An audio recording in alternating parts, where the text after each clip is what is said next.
Civil services के जो भी आप प्रोग्राम करते हो, कम्युनिटी डेवलपमेंट के जो भी प्रोग्राम करते हो, उसके माध्यम से आप लोगों के सरकार ने मिलेट्स को बढ़ावा देने के लिए कार्यक्रम शुरू किया था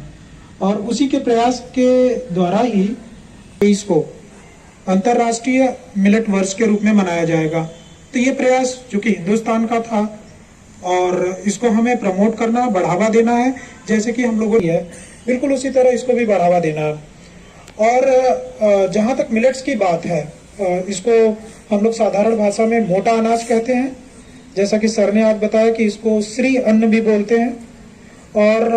हमने कहीं इसको इंग्लिश में सुपर फूड के नाम से भी पढ़ा है कि ये सुपर फूड कहलाता है। भी तो पर्यावरण की दृष्टि से बहुत बढ़िया है। इसके अलावा जितनी भी आपको बता दूं, बाजरा जितना खाया नहीं जाता उससे ज्यादा फार्मा इंडस्ट्री में जाता है बाजरा। धरती की दृष्टि से देखें, मृदा की दृष्टि से देखें तो फिर भी हम अगर गेहूं चावल लगातार यही क्रॉप उगाते रहेंगे तो निश्चित हमारा भूजल दोहन ज्यादा हो रहा था, अधिक पर्यावरण प्रदूषित हो रहा था, भू जैसे सॉइल पॉल्यूशन कहते हैं, क्योंकि अधिक से अधिक मात्रा में केमिकल फर्टिलाइजर यूज हो रहा था, पेस्टिसाइड यूज हो रहा था। इन सब चीजों को सोच के संस्कृति के तहत जो मोटे अनाज की खेती है उनको बढ़ावा दिया जाए, तो ये सब चीजें आप उस ओर ध्यान दे रहे हैं। मार्केट में आपने देखा होगा मल्टीग्रेन राइस, हम कुछ और मल्टी चीजें कर दे, उसमें बहुत सारे कई ग्रेन से उसका आटा मिक्स होता है। अब तो घोषित किया गया और निश्चित रूप से आने वाले दिनों में इस वर्ष तो कम से कम पोषक अनाज को बढ़ावा देने के लिए सरकार और सभी प्रशासन प्रयास करते रहेंगे। मुख्यतः पोषक अनाज में आपको बता दूं, जैसे हमारे जिले की जहां तक बात है तो मुख्यतः उसमें ज्वार बाजरा दोनों मिलेट्स में आते हैं। इसके अलावा आपने सुने होंगे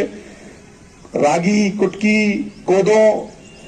सावा। आपने एक सवा का चावल सुना हो, जैसे आप व्रतों में चलता है सवा का चावल, वो सवा ही है, वो ही है, वो उसके सब इंग्लिश नाम है। ये छोटे छोटे बेसिकली ये सब घास है, ज्वार बाजरा की खेती आपने देखी होगी, लेकिन बाकी सब थोड़ी सी अदरवाइज सब घास टाइप क्रॉप है जो बिल्कुल एडवर्स कंडीशन में जब पानी बना के और कुछ अन्य प्रोडक्ट बना के उसको बेच के लाभ लें।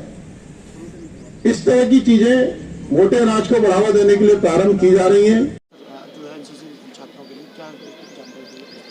देखिए, आज एनसीसी बटालियन का बरेली कॉलेज में कार्यक्रम था, तो मैंने आज यहाँ पे मिलेट्स के लिए मुझे बुलाया था, मिलेट्स पे जानकारी देने के लिए। तो चूँकि भारत सरकार द्वारा 2023 के वर्ष को इंटरनेशनल ईयर्स ऑफ मिलेट्स घोषित किया है, इस वजह से मैंने मिलेट्स को बढ़ावा देने के लिए, मिलेट्स का क्या उपयोग है, मिलेट्स का क्यों हमारे लिए महत्वपूर्ण है, उसकी कौन कौन सी फसलें मिलेट्स में आती हैं और बरेली ज़िले में क्या क्या प्रयास किए जा सकते हैं और क्या क्या प्रयास किए जा रहे हैं, आने वाले दिनों में क्या क्या प्रयास किए जाएंगे, इस सब की जानकारी मैंने एनसीसी कैडेट्स को दी,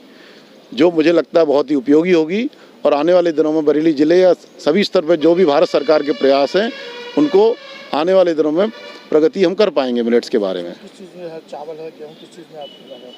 नहीं, इसमें मेनली देखिए जो मुख्यतः क्रॉप है ज्वार बाजरा, कोदो, कुटकी, सावा, इस तरह की ये सभी क्रॉप्स मिलेट्स में आती हैं, जिसे हम पहले मोटा अनाज कहते थे, लेकिन अब वो हमने पोषक अनाज भी कह सकते हैं कि वो पोषक तत्वों से भरपूर अनाज होते हैं। इनमें मैग्नीशियम, जिंक और विटामिन B3 जो बहुत ही शरीर की इम्यूनिटी बढ़ाने के लिए बहुत आवश्यक होते हैं, वो बहुत अच्छी मात्रा में अन्य फसलों की तुलना में होते हैं, इसलिए इनका बहुत ही पोषक तत्वों की दृष्टि से बहुत ही महत्वपूर्ण है।